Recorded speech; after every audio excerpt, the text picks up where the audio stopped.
Oke, saya menyampaikan beberapa poin-poinnya saja ya.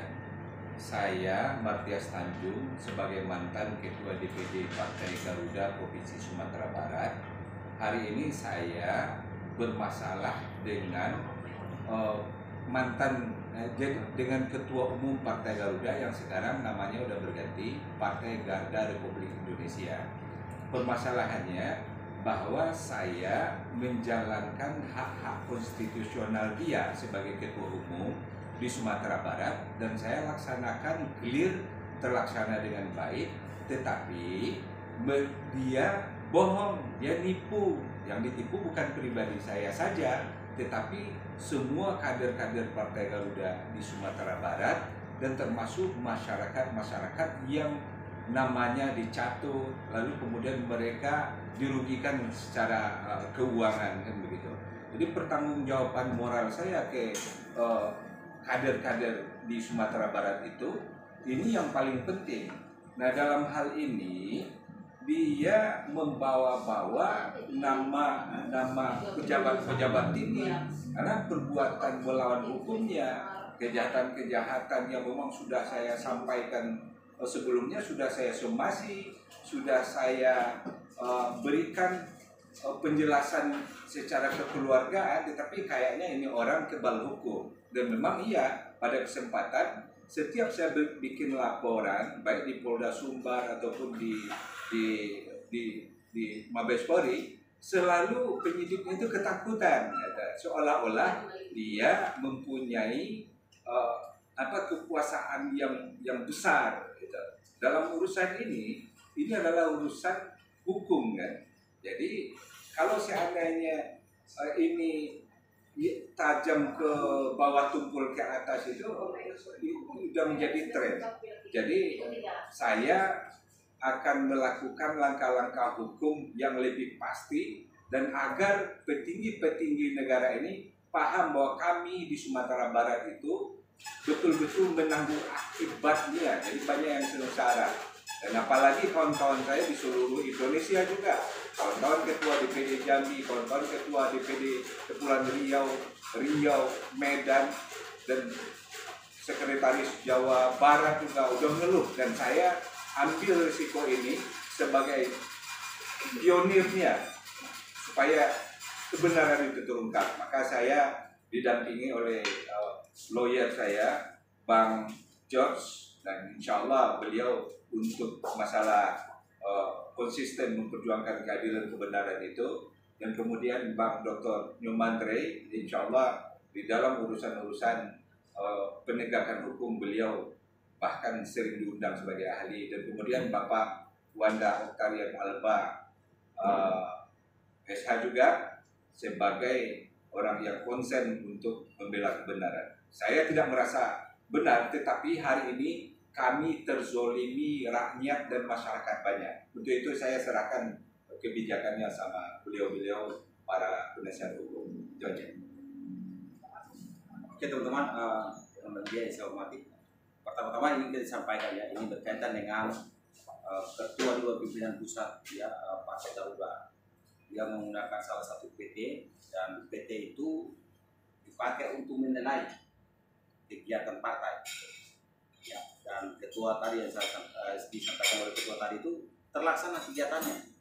Ya, terlaksana kegiatannya, bahkan partai lolos. Tetapi pada saat ini beliau telah melakukan perbuatan melawan hukum. Ya, perbuatan melawan hukum itu yang dilakukan oleh Pak Sabana ya. Ya, Ahmad Ridha Sabana. Ahmad Ridha Sabana sebagai ketua, ini bisa berpengaruh kepada banyak orang, bukan saja Partai Garuda. Apabila dipaksakan dana penggunaan untuk dana ya, untuk kegiatan pelaksanaan partai dan kegiatan partai, tetapi mau digiring kepada perbuatan melawan hukum dan melanggar hukum kepada dalam hal ini dan kami, maka ini berisiko hukum kepada bukan satu partai, tetapi semua partai Indonesia. Maka saya ingin menyampaikan pesan bahwa kami akan melakukan ya gugatan perbuatan melawan hukum kepada yang bersangkutan, termasuk PT yang didana itu. Karena partai didana oleh PT, kami tidak membahas dari sisi pelanggaran ya, pelanggaran hukum atau tidak punya pencucian uang karena menggunakan PT, tetapi kami menyampaikan perbuatan melawan hukum karena klien kami dirugikan ya. Sisi lain dirugikan adalah dana yang ditransfer itu 1,3 miliar. Kemudian ada 500 juta yang dikembalikan kepada PT, tetapi PT menjaminkan dengan kwitansi palsu. Nah ini kami sebagai korban, tetapi dalam hal ini ya ketua partai tersebut menggunakan langkah-langkah yang salah. Dan kami akan menggunakan cara perdata. Dan itu dalam waktu dekat, dalam ini paling lambat Selasa, kami sudah melakukan gugatan terhadap ketua partai tersebut. Itu aja kami. Mungkin Pak Nyoman sebagai. Ya baik, berkaitan persoalan yang dasar itu sudah disampaikan oleh rekan saya, Advokat George, dan Pak Matias Tanjung sebagai prinsipal ya. Saya coba menambahkan sedikit bahwa yang bersangkutan terlapor, statusnya sebagai terlapor di Polda Sumatera Barat, dan yang bersangkut itu jabatan yang melekat sebagai setingkat menteri dalam kabinet merah putih. Maka saya menghimbau kepada Presiden Prabowo agar kepada personilnya, menteri-menteri atau setingkatnya yang ditugaskan itu, jika terlibat dalam persoalan hukum, harus tunduk dan wajib menghormati dan mentaati hukum, tidak menggunakan kekuasaan absolut untuk melakukan intervensi Polda Sumatera Barat. Karena kita tahu bahwa saat ini suka tidak suka publik tidak lagi percaya kepada instansi Polri. Maka dengan kasus di mana yang sering terjadi adalah diskriminatif terhadap kaum yang lemah, tetapi para elit politik ya, dalam hal ini elit eksekutif melakukan satu kejahatan semacam dilakukan proses pembiaran. Maka saya minta sekali lagi kepada Presiden Prabowo, dan kami menaruh harapan yang sangat besar kepada Bapak, penegakan hukum secara baik dalam kasus apapun, termasuk yang melibatkan para elit politik, orang-orang yang di sekitar Bapak, di lingkaran Bapak sebagai dalam kabinet merah putih. Dan yang pertama, apabila yang bersangkutan sebagai terlapor, apalagi tersangka, maka wajib hukumnya dihentikan dalam jabatan apapun. Hal ini supaya roda proses penyelenggaraan negara ini tidak terhambat oleh kasus-kasus yang bersifat personal. Bang, tadi kan disebutkan laporan di Polda ini sempat mandat nih Bang ya? Iya. Langkah-langkah dari kuasa hukum sendiri nanti kedepannya seperti apa? Iya, saat ini kan yang bersangkutan mangkir ya, mangkir dalam panggilan pertama, dan sudah diterbitkan pemanggilan yang kedua mangkir. Dan mangkir ini kan bentuk dari tidak kooperatifnya masyarakat dalam soal hukum. Karena kita tahu bahwa hukum itu yang membuat orang menjadi sama. Asasnya equality before the law ya.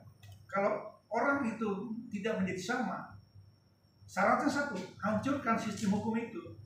Karena hukum yang mengatur semua ini menjadi sama, termasuk orang kecil, orang biasa, dan para elit yang berada di dalam birokrasi. Jadi saya titik beratkan bahwa saya minta dengan hormat Bapak Presiden Prabowo untuk melakukan suatu pembinaan terhadap para menterinya ketika sebagai terlapor, tersandung persoalan hukum, wajib hukumnya dihentikan, diberhentikan dari jabatan. Terima kasih. Bang, kalau boleh tahu laporannya sendiri itu dilayangkan kapan Bang ya? Laporan terhadap Ya. Sebelumnya begitu saya ketahui tahun 2022 setelah pemilu itu kasusnya pemalsuan dokumen, pemalsuan tanda tangan saya dengan 90 kecamatan, lalu kemudian mencatut nama-nama orang ke dalam pengurus sebanyak 270 orang, itu Sumatera Barat. Kemudian KTP masyarakat diambil, dicuri, lalu kami disuruh bekerja mencari KTP, nggak ketemu karena dia didapati dengan hasil kejahatan. Dan bahkan dia sangat yakin bahwa kami yang bekerja, yang diberikan SK itu nggak bekerja. Padahal kami kerja, kami sewakan kantor DPC-nya 19 kabupaten kota dengan uang pribadi, kami gerakkan sampai komponen ke bawah, lalu kemudian kami laksanakan semua tahapan, real ada dokumentasinya, kami keluarkan uang dengan jelas, yang pakai bukti yang jelas. Tetapi dia merasa, karena memang dari awal dia sudah terbuka menyampaikan bahwa KPU, ini perlu dicatat ya, dia menyampaikan di hadapan separuh kami di ketua-ketua DPD di Solaria lantai 5, dia sudah nyuap KPU 7,5 miliar dari 10 miliar yang disiapkan. Nah, bagi kami ini tentu adalah sebuah statement yang membahayakan. Kalau memang itu presiden buruk. Kalau seandainya memang KPU merasa terima, KPK proses. Karena ada dua yang terlibat ini, Partai Garuda dengan KPU. Tapi kalau KPU merasa tidak terima, dia harus gugat dong. Karena mencemarkan nama baik dia. Tapi kenyataannya bahwa di sebagian besar Partai Garuda ini lolos Indonesia penuh dengan tipu dan kejahatan. KTP orang dicuri, dicari di lapangan nggak ketemu. Lalu kemudian SK 90% kecamatan itu se-Indonesia itu pakai SK palsu. Nah, itu yang kami laporkan, dan 2022 kami laporkan dalam bentuk laporan pengaduan, tetapi karena tidak digubris, kami laporkan di Mabes Polri. Mabes Polri is the best. 1 hari keluar LP, dilimpahkan ke Sumatera Barat, kemudian di Sumatera Barat sudah berjalan proses, tetapi mangkir tadi, karena dia sudah saya dengar, karena penyidik juga dikirim-kirimin foto dia dengan Pak Prabowo. Jadi Pak Prabowo diandalkan di situ. Pak Prabowo paling anti itu menjual-jual namanya untuk kepentingan jahat. Beliau sayang sama masyarakat gitu. Jumlah kerugiannya berapa, Pak?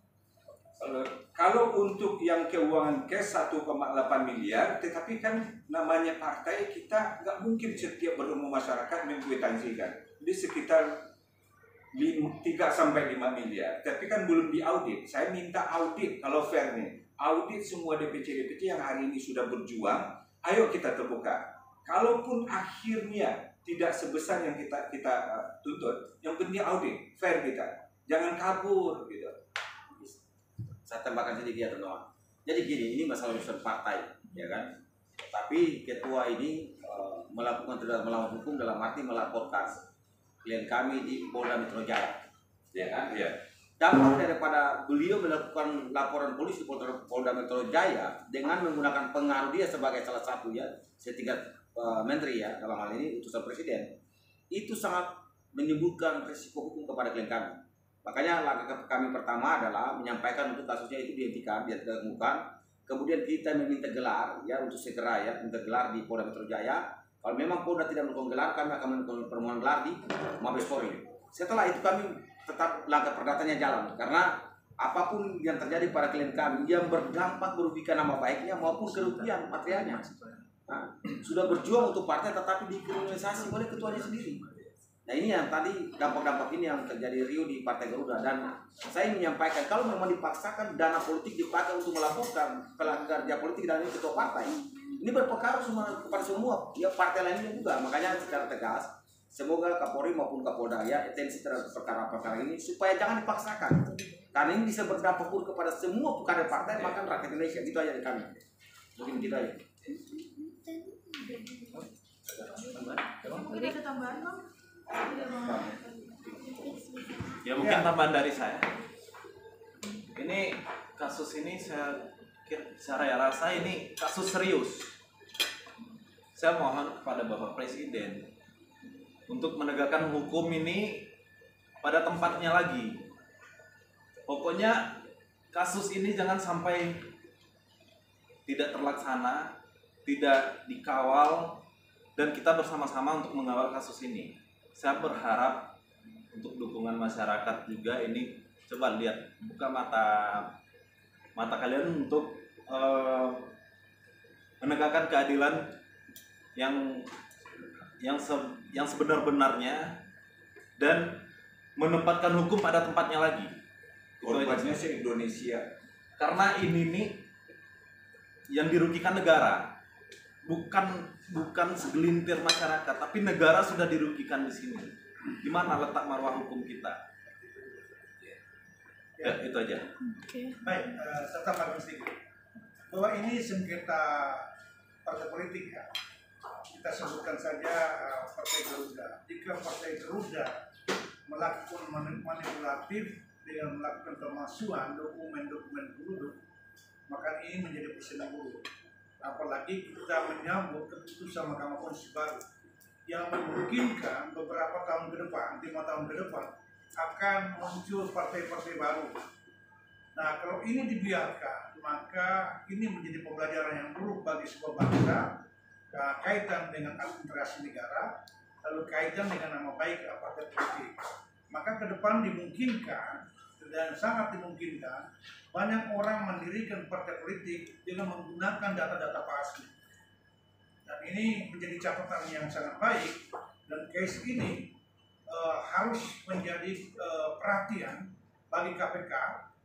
Yang pertama, yang kedua adalah Kejaksaan Agung, dan yang ketiga kepolisian. Karena ini adalah kejahatan-kejahatan yang berdampak kepada kedaulatan. Kejahatan berdaulat itu yang tidak kita mampu mengendalikan karena melibatkan para elit-elit politik dalam mencapai tujuan mendirikan partai-partai politik yang tidak memiliki kualitas, kapabilitas, termasuk tidak memenuhi syarat secara administrasi dan tidak boleh ada di negara Republik Indonesia.